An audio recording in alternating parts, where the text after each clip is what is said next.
अब अपना मीडिया हम चैप्टर कंटिन्यू करते हैं. But it is very important that the information provided by media is balance and impartial. बहुत ज़रूरी है मीडिया जो इंफॉर्मेशन प्रोवाइड करता है वो बिल्कुल सही हो, किसी के फेवर में ना हो. It should not favour class और पर्सन. किसी ऑर्गेनाइजेशन का, किसी पर्सन का, किसी क्लास का फेवर ना करती हो. मीन्स कि कुछ गलत भी हो और उसके बारे में ठीक बताए, ऐसा नहीं होना चाहिए. या जो सही सही करता है वो बताए, जो गलत करता है गवर्नमेंट का जैसे है वो ना बताए. Media should give an unbiased balanced report covering a point of views and leave it to the viewers और readers to make up their mind.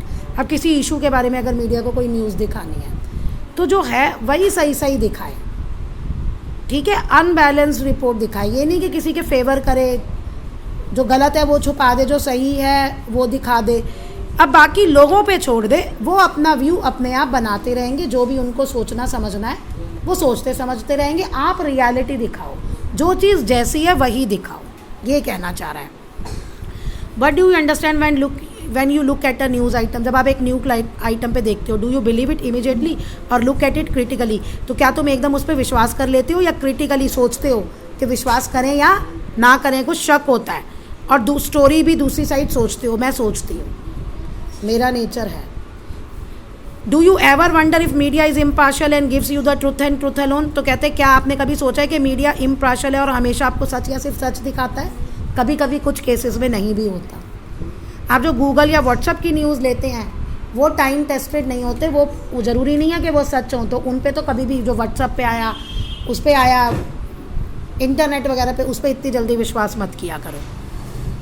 अब तो आर्टिफिशियल इंटेलिजेंस आ गई है, वो ऐसे ऐसे चेंजेस करते हैं कि न्यूज़ पे विश्वास करना अब और मुश्किल हो गया है. You will find it surprising. आपको ये जानकर हैरानी होगी 1857 में ब्रिटिश ने एक गैगिंग एक्ट पास किया था. क्या था वो? Which empowered the government to ban the circulation of any newspaper. तो वो गवर्नमेंट को अधिकार देता था कि गवर्नमेंट किसी भी न्यूज़पेपर को बंद कर सकती है. बुक और printed material that could weaken the authority of the British government. यानी जो ब्रिटिश गवर्नमेंट की पावर को कमज़ोर करेगा, यानी जो न्यूज़पेपर ब्रिटिश गवर्नमेंट के खिलाफ लिखता था उसको वो बंद कर देती थी. आफ्टर इंडिपेंडेंस, जब 26 जनवरी 1950 को हमारा कॉन्स्टिट्यूशन आया तो उसने प्रेस की फ्रीडम हमें दी. किसके under? Fundamental right under freedom of speech and expression. ये हमारा एक फंडामेंटल राइट है. इसके अकॉर्डिंग प्रेस को ये फ्रीडम मिल गई कि वो कुछ भी छाप सकते हैं. गलत नहीं हो, मतलब गलत तो कोई भी नहीं छापेगा. गलत कोई छापेगा तो एक्शन होगा. मीन्स चाहे गवर्नमेंट अच्छा कर रही है या बुरा कर रही है, वो फ्री है वो दिखाने के लिए. मीडिया, प्रिंट मीडिया, आप ठीक है. Expression with the limitation in interest of public, मतलब कुछ ऐसा ना छापे जिससे दंगे हो जाए, नुकसान हो जाए, कुछ भी.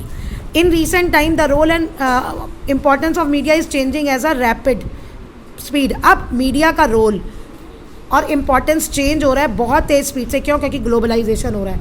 ग्लोबलाइजेशन मतलब हम वर्ल्ड के किसी भी कोने में जा सकते हैं, कम्युनिकेट कर सकते हैं. अर्थ जो है वो एक विलेज के फॉर्म में आ गई है. प्राइवेटाइजेशन मीन्स बहुत सारी प्राइवेट कंपनीज आ गई हैं, बहुत सारे बिजनेस हाउसेज आ गए हैं. And increasing the use of communication satellites.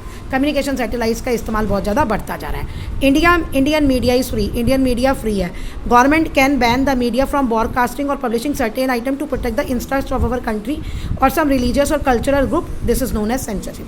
अब गवर्नमेंट भी कुछ न्यूज़ आइटम्स पे या किसी चीज़ पे रोक लगा सकती है और इसको हम क्या कहते हैं? सेंसरशिप. लेकिन वो चीज़ जिससे हमारी कंट्री की आज़ादी खतरे में हो, है ना, हमारी कंट्री का वो खतरे में हो, या जिससे कोई ऐसे दो कम्युनिटी के बीच में दंगा ना हो, लोग कोई ना भड़कें, तो ऐसे कोई अगर खतरे वाले आइटम होते हैं तो उसको गवर्नमेंट रोक लगा सकती है कि भाई ये मत दिखाओ, ये मत छापो. और इसको हम कहते हैं सेंसरशिप.